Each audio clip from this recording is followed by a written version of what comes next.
Good morning, everybody. Oh, there I am. Hope you're doing great. Hey, I was just thinking about that terrific reading by Stefan, uh, Out of Your Comfort Zone, and then that beautiful, beautiful lead into that beautiful meditation that Susan did, I Surrender. Because, that's really what it's all about. This month at Unity, our theme is play. And we all need a little bit of that in light of some of the circumstances and situations we've been dealing with. And uh, today is I play in the zone, free and unrestrained. So, what I want to talk about here is I want to talk about what zone are we playing in right now? Of course, uh, the main theme was about being outside your comfort zone. I think we're all doing a really good job of that right now, whether we like it or not. So, being that we've already been forced into the uncomfort zone with the COVID thing, we might as well continue on and step outside the zone. So, the first step here is examining oneself, in my opinion, to ask, what zone am I playing in right now? And we give ourselves a check up to the neck up and say, oh, am I in the oh zone, the no zone, the whoa zone, the oh no zone, or the go zone? Whichever zone that we're in is our comfort zone. And you might say, well, I'm not comfortable with some of the things I'm having doing right now and some of these habits I've got. Well, stop. Oh, that must be, it's a lot easier for you to say than it is to do. Correct. However, if we don't start stepping outside that comfort zone, we can no longer leave behind that which we don't want to pack along with us all our life. So, there are really, research has proven, three kinds of people in this world. That's people who make it happen, and that's a very, very small portion. And then there's people who watch it happen, and that's a little bit bigger, but still small. And most of the people are looking around saying, what happened? Because most people are not in tune with their environment or their inner self. So when things happen, they're going, well, what happened? How did that happen? And I think a lot of us are doing that right now. And so we don't want to live in that zone. So what we want to do is we want to be continually renewing ourselves and being willing to step outside and play in the new experiences we create for ourselves.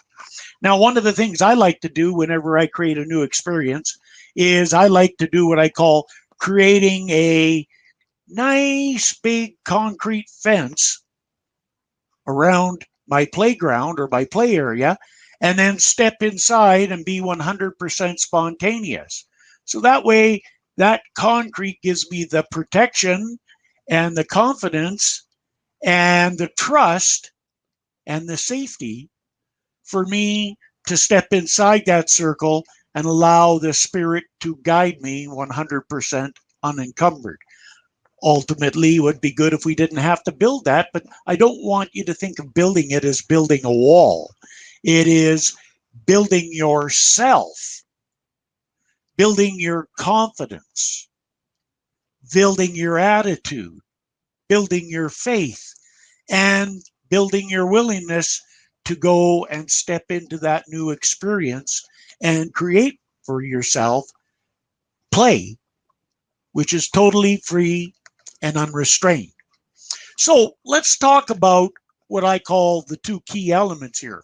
One is clearing and cleaning the playground, and the other one is developing and building the playground. So again, when we're talking about play here, folks, let's get away from the idea of it being our recreational time and we'll save a few hours a week for that. No, no. I'm not talking about play and the play zone being that. I'm talking about every bit of your day as play and going into it free and unrestrained. Well, what does free and unrestrained mean? That means releasing and clearing ourselves of all potential obstructions and limitations. And one of the ways that we could do that is I remember one of my favorite affirmations from Dr. Ernest Holmes. He declares, and you can declare it too, that there are no obstructions to the operation of truth. And as we plumb that and begin to realize that and accept that, we realize that the obstructions we may be entertaining are the obstructions and limitations of worry, doubt, criticism, condemnation, fears, judgments, and opinions, all of which we allow ourselves to entertain in all facets of our life in one degree or another. And it's that very key that we've got to work at releasing these and stepping outside our comfort zone and embracing the new idea where we no longer need to have these as part of our life. And you may say, well, it's easy to say that. Of course, everything's always easy to say. It's the doing that gets to be a little bit more difficult because that's when the rubber hits the pavement and we've got to get going. So Jesus said, and I think he was talking about us when he said that, be therefore ye merciful, even as your Father also is merciful. So there is that which is within us, which is whole, perfect, and complete at all times and all ways. There is that which is in us that is free of judgment, opinion, condemnation, resentment, fear, animosity, and worry.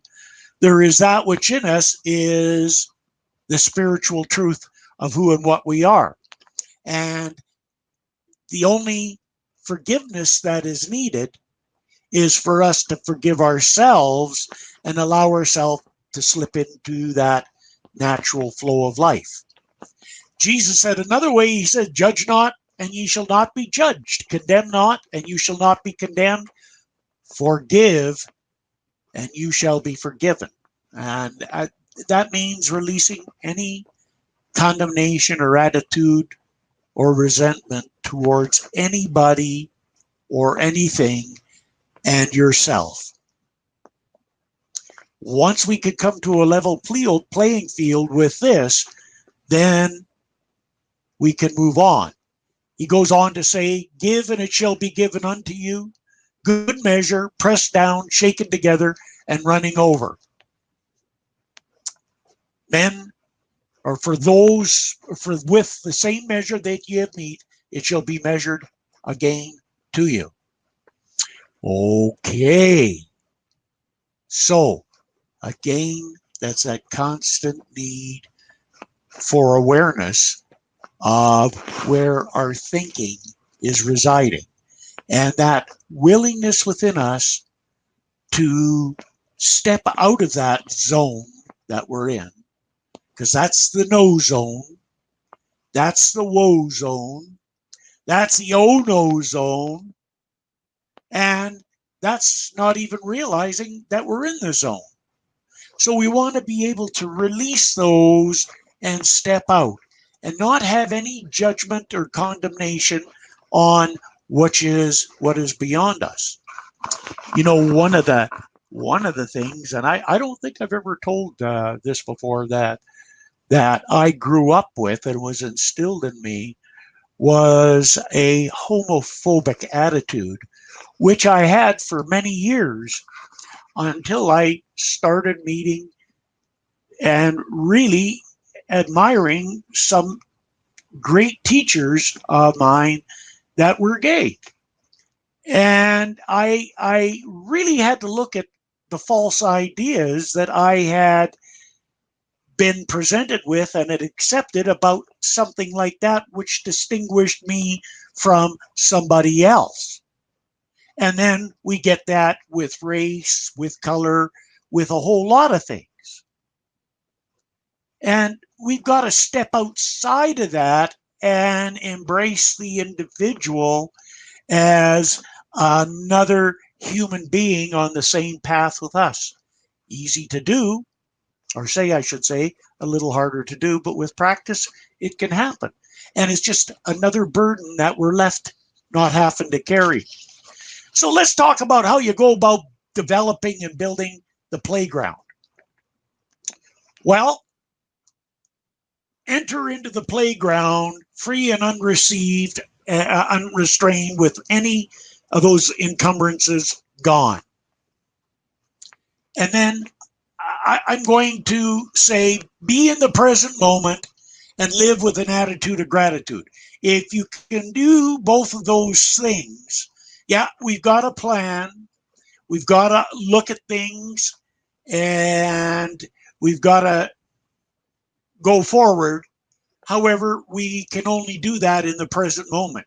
And that's one of the greatest challenges I have, is spending time in the present moment. And I'm working on that personally. I can do very well in my character roles, but that's a challenge for all of us. And I go back to what Eric Butterworth said in Spiritual Economics.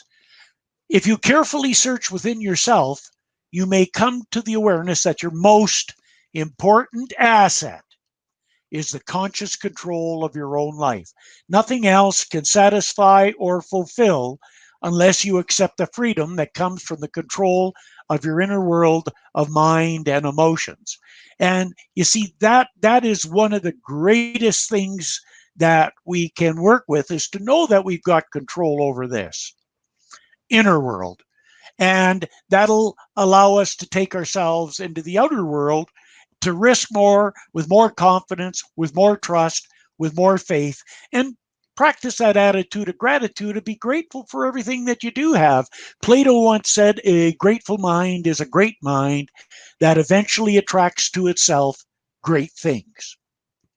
And then to step into this journey called life, well, I have that affirmation whenever I'm stepping into situations that I'm not comfortable with.